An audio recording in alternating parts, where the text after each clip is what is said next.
Hello, everyone, and welcome to English in Asia, the podcast where we explain English words and expressions that you'll often see online or hear in everyday conversation. I'm Sammy.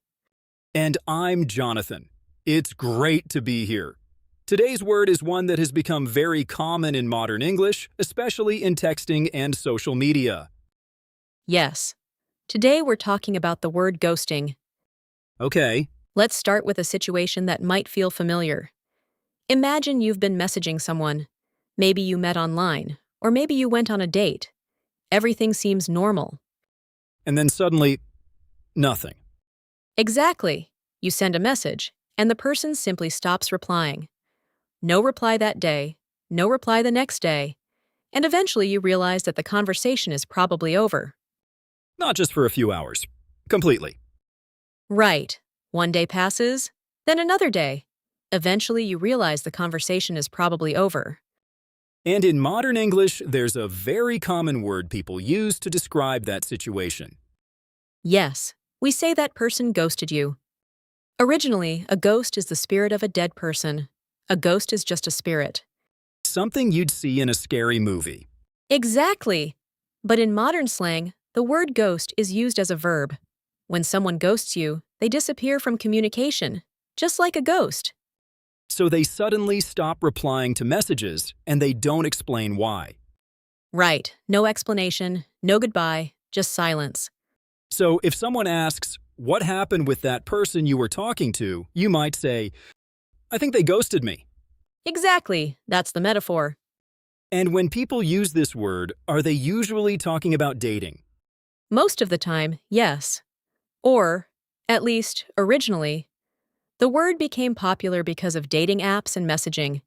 Mm-hmm. Let's look at a few natural examples. Imagine two people meet, they start texting. Maybe they go out once or twice, and then one person suddenly stops replying. So instead of saying something like, I'm not interested anymore, they just disappear. Right, no explanation, no message, just silence. Things were going well, but after our second date, she ghosted me. That sounds very natural. Exactly.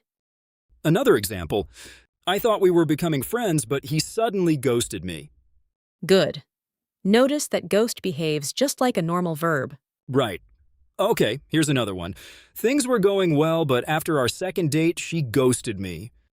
That's a very natural sentence. And notice the structure. She ghosted me. Simple past tense. So the grammar is simple. Ghost is just used like a regular verb. Exactly. Present continuous tense. Ghosting. Past tense. Ghosted. I think she's ghosting me, and she ghosted me. Exactly. It feels like this word carries a little emotional meaning as well. Definitely.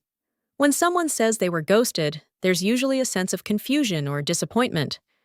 Most people use the word ghosting when talking about dating. Yeah, that makes sense. Dating apps probably made the word much more common, Yes, but ghosting can happen in other situations too. like friendships. Exactly. Imagine you and a friend are planning something together. Suddenly they stop replying to your messages. You could say, my friend ghosted me. Right. The strange thing about ghosting is that the other person never explains what happened. Right.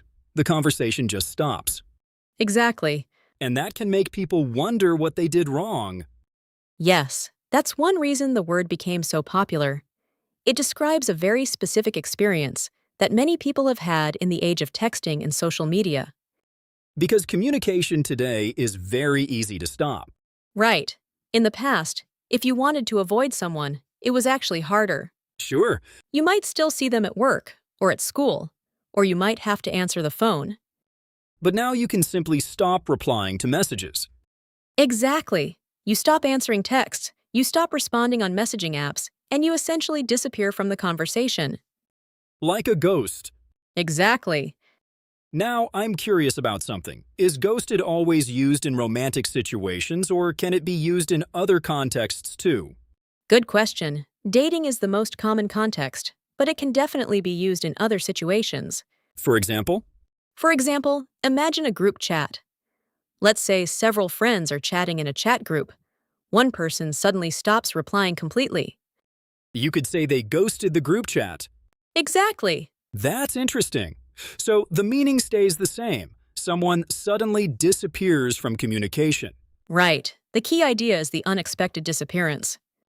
Another example might be work-related. Yes, it can even happen in professional situations. Right, like the client ghosted us after we sent the proposal, meaning the client stopped responding to emails. Exactly. Maybe they were discussing a project. Everything seemed normal. And then suddenly the client stops replying. So the communication just ends without explanation.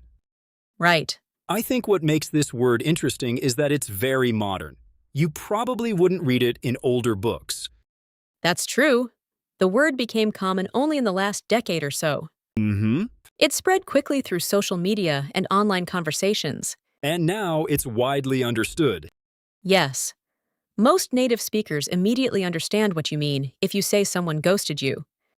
There are also some related slang terms. Yes, one is breadcrumbing. That's when someone gives you just a little bit of attention to keep you interested.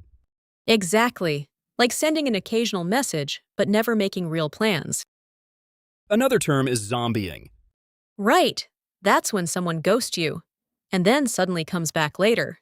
Like a zombie returning from the dead. Exactly. But ghosting is still the most common term. Let's practice a few more sentences. Good idea. Repeat after me. He ghosted me. Or she ghosted him. I think he's ghosting me. We were texting every day and then she ghosted me. Good. Another useful sentence might be, I would never ghost someone like that. Meaning, you would at least send a message explaining your decision. Exactly. It sounds like ghosting is generally considered a little rude. Many people do think that. Most people feel it's better to be honest rather than disappear. But even if people don't like ghosting, it still happens a lot. Yes, especially in situations where people don't know each other very well. Like online dating. Exactly. So to summarize, today we learned the meaning of the slang word ghosting. The word ghosted describes a very specific behavior. Right.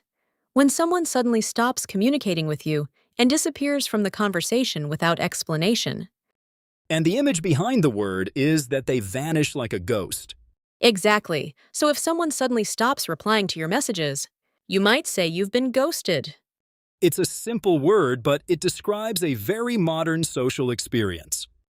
Yes. And once you understand the metaphor, the meaning becomes very clear. And you'll probably start noticing this word more often in movies, conversations, and social media. Definitely. So next time someone suddenly stops replying to your messages, You might be able to say you've been ghosted. it's a useful word for a not-so-great situation. Okay. Hopefully that's clear enough for you to be able to use this word correctly. Yep. We hope this explanation helped you understand how this word is used in real conversations. Thanks for listening to English in Asia. Join us next time as we explore another English expression you might see online or hear in everyday speech. See you next time.